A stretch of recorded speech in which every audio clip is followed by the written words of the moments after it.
Have you ever made a decision that felt right in the moment, but a few weeks later started to feel heavy? Like you did everything you were supposed to do, you listened, you compared, you enrolled on time, and then January arrives, the mail starts coming in, you log into your plan portal, or worse, you sit in a doctor's office and something just doesn't line up. If that sounds familiar, you're not alone. And before we go any further, let me say this clearly: if you're watching this right now, you still may have options. So before we dive in, do me a favor, comment your name and state below. I'd love to see who's watching and benefiting from these videos. I read those comments, and they help shape what we talk about next. Every year, millions of people enroll in Medicare Advantage plans during the fall.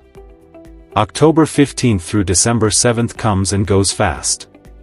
There are commercials everywhere, postcards in the mailbox every single day, phone calls, online ads promising dental, vision, hearing, grocery cards, gym memberships, the list goes on. And in that moment, a lot of people do what makes sense. They pick a plan, they enroll, and they feel relieved. Decision made. Box checked. Then January 1st hits. And January has a funny way of telling the truth. This is when the real details show up. This is when the summary of benefits is no longer a marketing brochure but a rulebook. This is when you find out which doctors are really in-network, which specialists require referrals, which medications fall into higher tiers, and what those extra benefits actually look like when you try to use them. This is also when a lot of people experience something very human: buyer's remorse. That's exactly why Medicare created what's called the Medicare Advantage open enrollment period. It runs every year from January 1st through March 31st. And it exists for one simple reason: because people are human, and sometimes you don't fully understand a plan until you're actually living in it. Now, this period is not the same as the big fall enrollment everyone talks about. This one is quieter. Fewer commercials. Less noise. But for the people who need it, it can be incredibly important. Here's who this period is for. If you are already enrolled in a Medicare Advantage plan as of January 1st, this window is for you. It's a chance to reassess. To breathe. To say, okay, now that I see how this plan really works, is this truly the right fit for my health, my doctors, and my budget? During this January to March window, you're allowed to make one change. You can switch from your current Medicare Advantage plan to a different Medicare Advantage plan. Or, you can leave Medicare Advantage altogether and return to original Medicare. If you go that route, you can also enroll in a standalone Part D prescription drug plan so you're not left without drug coverage. What you can't do is join Medicare Advantage for the first time if you weren't already on it. This isn't an open door for everyone. It's a do-over window specifically designed for people who are already in Advantage and realize something doesn't feel right. Let me paint a picture, because this happens every single year. Imagine someone named Linda. She's 68, lives in Ohio, generally healthy, sees her primary care doctor a couple of times a year, and takes 3 prescriptions. During fall enrollment, she chose a $0 premium Medicare Advantage plan that looked great. Dental benefits. Vision. A small over-the-counter allowance. Everything sounded fine. January comes. Linda schedules her annual dental visit, only to find out the plan covers a basic cleaning, but the dentist she's been seeing for years isn't in the network. The in-network options are limited, booked out for months, or far from home. She also refills a prescription and discovers it's now on a higher tier for 2026, meaning a much higher copay than she expected. Then, at her next doctor visit, she's told she needs a specialist referral before seeing a cardiologist, even though she's been seeing that cardiologist for years. None of these things were obvious in the commercials. And none of them necessarily mean the plan is bad. But they might mean the plan isn't right for Linda. This is where the Medicare Advantage open enrollment period comes in. Now let's talk specifically about 2026, because this year matters. One of the biggest changes people are noticing is with dental coverage in Medicare Advantage plans. For years, dental was a major selling point. But in 2026, many plans have quietly scaled back. Instead of broader dental networks, we're seeing more limited provider lists. Instead of generous annual maximums, we're seeing lower caps or coverage focused only on preventive services like cleanings and exams.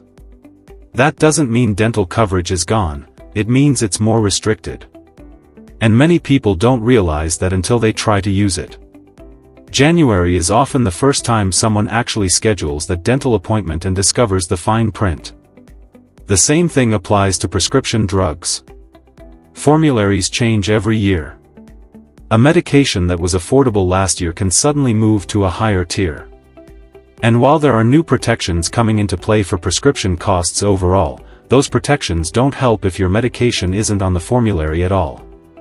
That's a harsh reality many people face in early January when they go to the pharmacy. There's also the network issue. Medicare Advantage plans are network-based.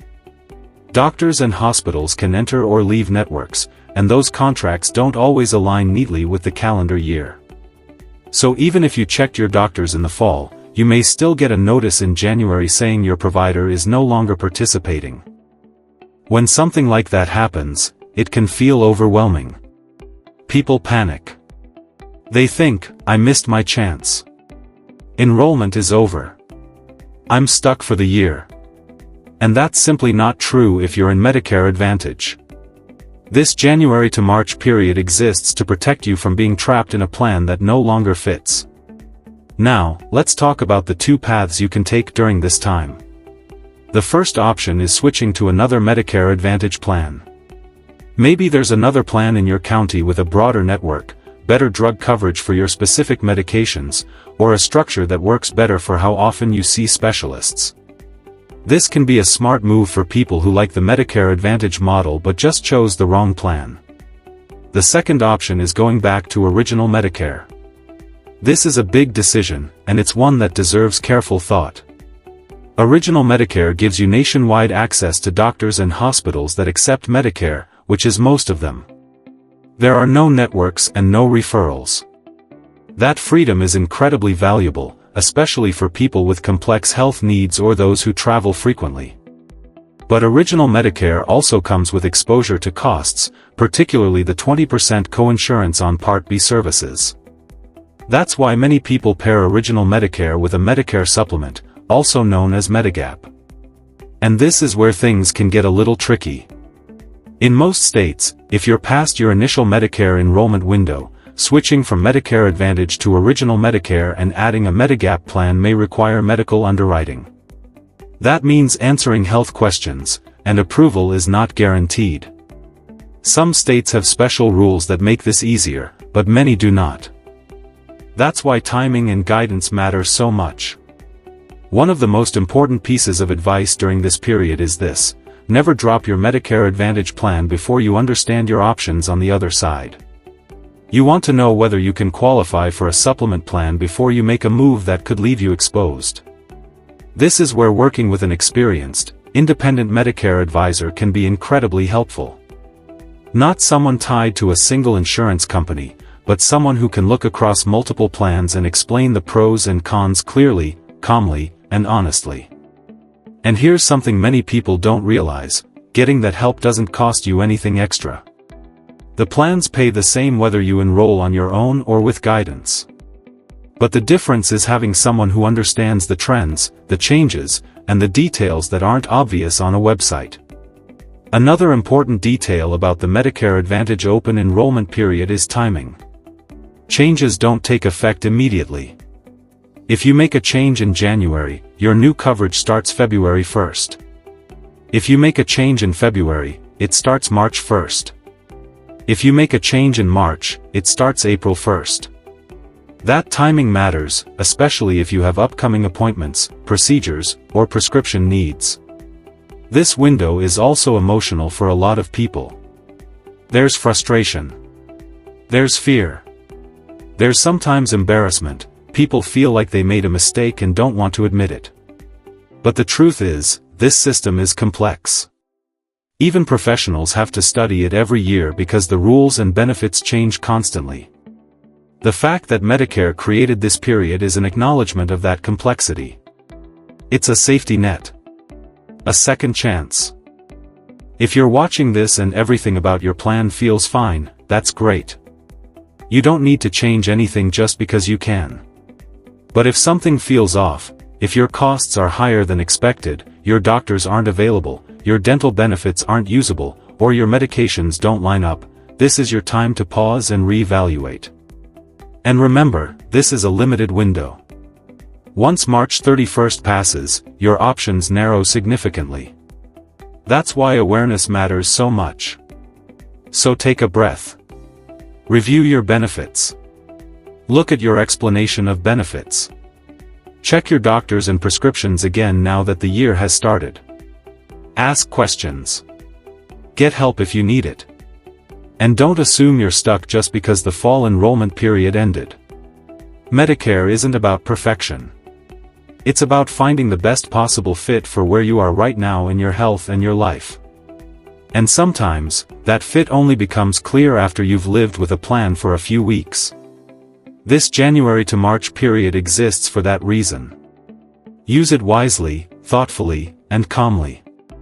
And if you're unsure, reach out to someone who can walk you through it step by step.